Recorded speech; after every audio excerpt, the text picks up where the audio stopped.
sou Giselda Ferreira.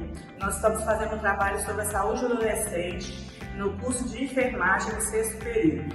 E nós estamos falando sobre os transtornos de personalidade. E nós ficamos, eu e a Wagner, ficamos com transtorno de personalidade histriônica e transtornos de personalidade borderline. E nós falamos sobre personalidades, são várias características que o indivíduo tem. Devido a reações de comportamento, como ele se relaciona no meio, a situação dele, o sentimento que ele tem naquela situação. E o transtorno de borderline, histriônico, são definições, são os padrões de busca excessiva por atenções e emocionalidade intensiva.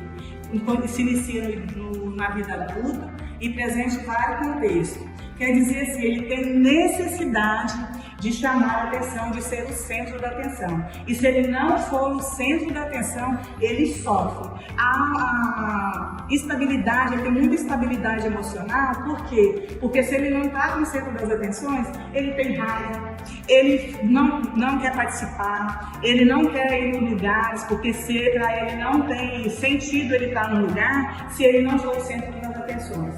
E esse transtorno traz muito sofrimento, porque é muito difícil a gente estar convivendo com uma pessoa que a todo momento quer ser o centro das atenções. É falar alto, é teatralidade, é chamar atenção, ser vítima. Os sintomas são discursos impressionista, né? Sem detalhes, sem aprofundamento, sem conhecimento. Ele só está lá chamando atenção porque é aquilo que ele se sente bem. Necessidade de ser o centro das atenções que eu falei, emoções superficiais e mudança rápida, como eu também falei, o humor dele varia, se ele não for o centro das atenções, ele passa raiva, ele fica depressivo, o uso de aparência para chamar atenção, comportamento sedutor e provocativo, ele tem necessidade e para ele chamar a atenção, ele sobressair sobre as pessoas, sobre o relacionamento, ele usa tanto de vitimismo como comportamentos sedutores, comportamento provocativo para chamar a atenção. E ele é sugestionário, ele é tipo Maria vai com as outras, conforme estão as situações, é conforme o humor dele. As amizades deles também são bem variadas, porque depende da situação, ele é amigo, ele odeia aquela pessoa. E os fatores e causas de risco são genéticos, né, que são históricos familiares, ambiente, atenção recebida de dramatização na infância, que valoriza, que acha bonito, cultura e valorização de comportamento chamativo, igual eu falei, teatral, de falar alto, né? E o diagnóstico. O diagnóstico ele é feito por psicólogo e psiquiatra, ele é baseado no critério da DSM-5, que são o Manual de Diagnóstico e Estatística do Transtorno Mentais, causa de sofrimento e prejuízo funcional, como eu já falei, e comportamento desde o início da vida adulta.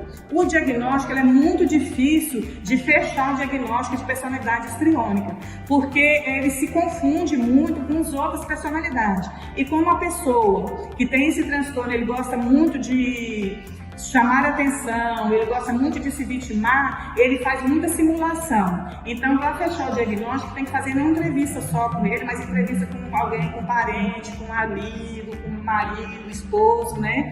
E o tratamento é o tratamento psicoterapeuta, né, que é o principal tratamento. A terapia cognitiva, que é de comportamento, né, que é reestruturar os pensamentos, né? Fazer com que essa pessoa reconheça e encare essa dificuldade, esse transtorno, porque o transtorno de personalidade, a pessoa tem que haver mudança de rotina, de vida e de comportamento, né? E essa terapia ajuda muito. A terapia psicodinâmica, ela explora, né, causas profundas, frequentes ligadas à infância, como eu já falei das causas genéticas, essas aí. E o transtorno de personalidade histriônica, como os outros transtornos, não quer dizer só porque a pessoa, como eu falei desde o início, tem aquela característica, uma ou duas características, quer dizer que ela tem um transtorno de personalidade histriônica. É muito relativo, então a gente tem que ter muito cuidado referente a qualquer transtorno de personalidade. Eu sou a Mari, uma apresentação de transtorno de personalidade borderline, com orientação do professor Iel. As definições de transtorno de personalidade borderline é caracterizado por instabilidade emocional, comportamentos impulsivos e dificuldade nos relacionamentos interpessoais. Ele é caracterizado por medo intenso de abandono, relacionamentos estáveis, autoimagem instável, impulsividade, que são os gases, sexo, droga, etc. E comportamentos autodestrutivos, automutilação, tentativas de suicídio, instabilidade emocional intensa, sensação de vazio crônico, raiva intensa, inapropriada e paranoia transitória ou dissociação. Às vezes a pessoa está muito sobrecarregada no trabalho, não tem apoio adequado e desenvolve esse medo de abandono, instabilidade e nem percebe que está com transtorno borderline. As causas possíveis são os fatores genéticos, traumas na infância. Às vezes a pessoa foi abusada na infância, foi negligenciada de alguma forma, desenvolve essas causas possíveis para transtorno. Ele tem alterações neurológicas, disfunções na regulação emocional e esse transtorno é diagnosticado pela avaliação clínica baseada nos critérios do DSM-5, que é o Manual de Diagnóstico de Transtornos Mentais. E também com entrevistas estruturadas com profissionais da saúde mental. O seu tratamento inclui psicoterapia, que é terapia comportamental dialética, e com medicamentos, que é os antidepressivos, que são os estabilizadores de humor, apoio psicossocial e familiar, e terapias complementares. O prognóstico é para melhorar significativo com o tratamento adequado. A importância da rede de apoio. É muito importante, nesse caso, ter o apoio familiar sempre que necessário, né? Nunca deixar de dar apoio. A família é muito importante para dar apoio e também uma rede de apoio no trabalho também é muito importante nesse caso desse tipo